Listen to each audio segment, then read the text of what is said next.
Merci, Monsieur le Président.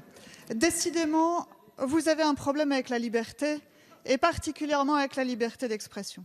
Il y a quelques jours à peine, votre gouvernement voulait mettre en place une plateforme de réinformation, de validation des informations sur la crise sanitaire. Rien que ça. George Orwell l'avait imaginé, vous l'avez fait. 1984 en 2020. Le coronavirus à bon dos. Non, vous n'aimez pas les débats, vous ne les aimez qu'entre vous. On en sait quelque chose ici.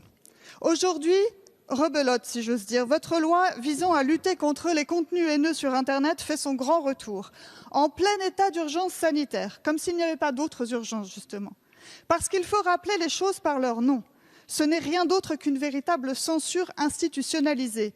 Mais c'est vrai, vous êtes le camp du bien, du juste, des bons sentiments. Comment donc oser vous accuser de calcul, d'arrière-pensée ou pire, de mauvaise pensée? C'est qu'en plus, vous êtes habile. Vous nous prenez par les sentiments, si j'ose dire. Qui ne voudrait pas combattre les propos haineux ou les injures fondées sur les origines, la religion ou l'orientation sexuelle?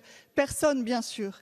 Mais dois-je vous rappeler qu'il y a une justice pour cela, des juges pour cela, des tribunaux pour cela, et qu'il me paraît insensé de confier à des opérateurs privés le rôle d'une police de substitution. C'est, je le dis, la porte ouverte à l'arbitraire, au règne absolu de cette bien-pensance que vous incarnez à merveille. J'ai passé une bonne partie de ma vie à travailler dans une organisation de défense des droits de l'homme, puis comme journaliste.